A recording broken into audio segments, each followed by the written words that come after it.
सोबत जोडलेले रहा। मात्र सध्याची ही दोन महत्त्वाची दृश्य आपण पाहतोय। खोक्याला घेऊन पोलीस आता बीडकडे रवाना झाले। बाय रोड खोक्याला घेऊन बीडकडे पोलीस निघालेले आहेत। सध्याची ही थेट दृश्य TV9 मराठीवर आपण पाहत आहोत।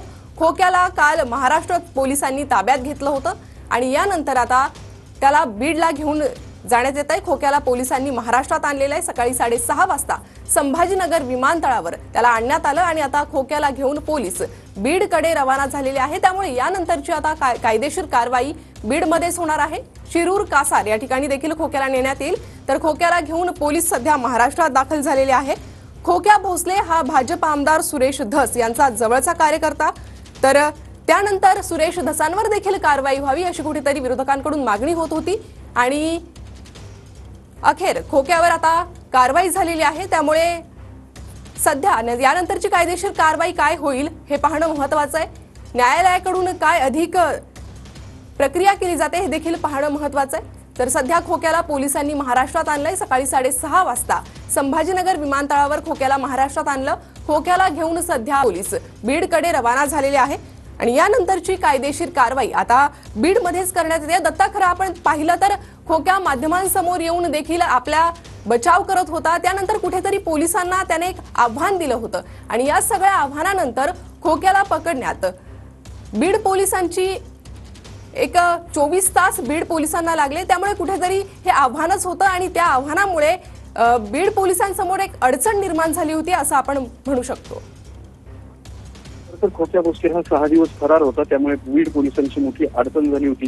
हे जरी खरं असलं तरी 6 दिवसानंतर मात्र बीड पोलिसांनी खोक्या भोसलेच्या मुसक्या ज्या आहेत त्या आवळलेल्या आहेत। मात्र फरार असताना साधारणपणे तिसऱ्या दिवशी खोक्या भोसले हा TV9 मराठीच्याच कॅमेऱ्यासमोर आला होता आणि त्यानं आपलं निर्दोषत्व सिद्ध करण्याचा प्रयत्न केला होता। इतकंच नाही तर महिलांच्या बाबतीत जर का कोणी गुन्हा करत असेल तर मी माझी दहशत त्या ठिकाणी कायम असेल अशा स्वरूपाचं सुद्धा वक्तव्य केलं होतं। मात्र कसं हे नुसतंच वक्तव्य होतं, त्या वक्तव्याला कुठलाही आधार नव्हता आणि या वक्तव्याच्या पाठीमागून त्यांनी केलेली काळी कृत्य जे गुन्हे आहेत, जे कारनामे आहेत ते लपू शकणार नव्हते। कारण त्यानं हरणाची शिकार केलेली, हरणाच्या शिकारीचे वेगवेगळे साहित्य जाळे आहेत त्याच्या घरात सापडले होते।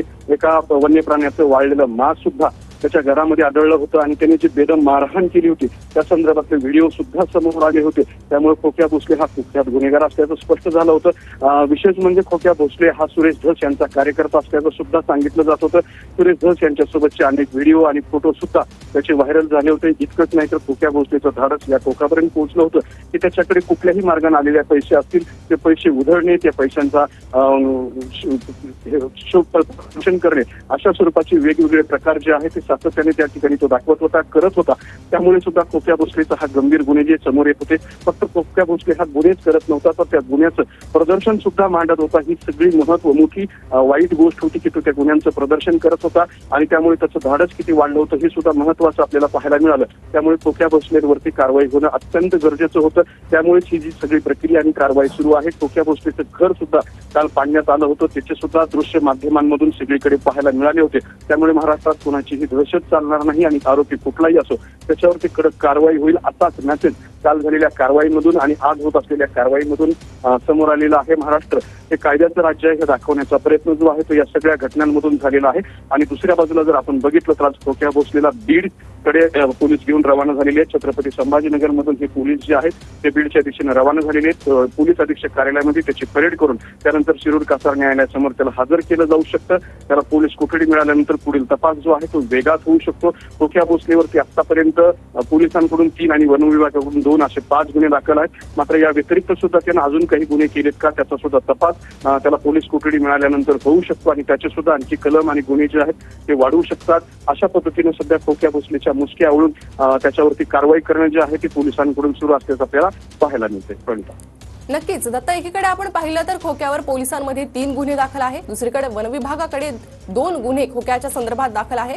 मात्र काल जे अतिक्रमण कारवाई करण्यात आली होती त्याने वन विभागाच्या जमिनीवर अतिक्रमण केलं होतं आणि त्यानंतर ही कारवाई झाली आहे। त्यामुळे कुठेतरी खोक्याच्या गुन्हेगारीचे पाळेमुळे हे अत्यंत मोठ्या प्रमाणात पसरले असल्याचंच पाहायला मिळतंय।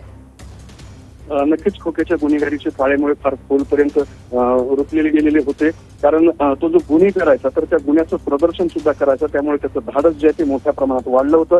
आणि राजकीय वरदहस्त असेल किंवा इतर कुठली कारणं असतील, मात्र खोक्यावरती कारवाई होत नव्हती, त्यामुळे सुद्धा त्याचं धाडस वाढलेलं. त्यामुळे सातत्याने गुन्हे करायचा आणि त्या गुन्ह्यांचं तो प्रदर्शन सुद्धा मांडायचा.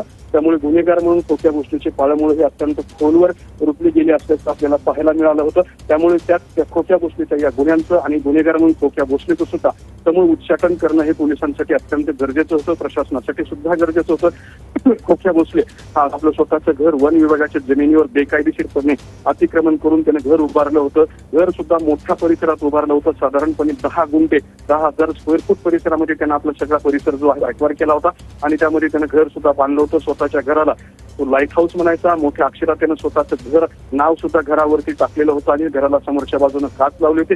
वरून पत्र्याचंच घर होतं, मात्र समोरून काच लावून मोठ्या थाटामध्ये त्याचं घर जो आहे तो खोक्या भोसले मिरवत होता. त्यामुळे त्याच्यावरती कारवाई करणे गरजेचं होतं. नक्कीच दत्ता, धन्यवाद. या सविस्तर माहितीसाठी अधिक अपडेट तुमच्याकडनं घेतच राहूया.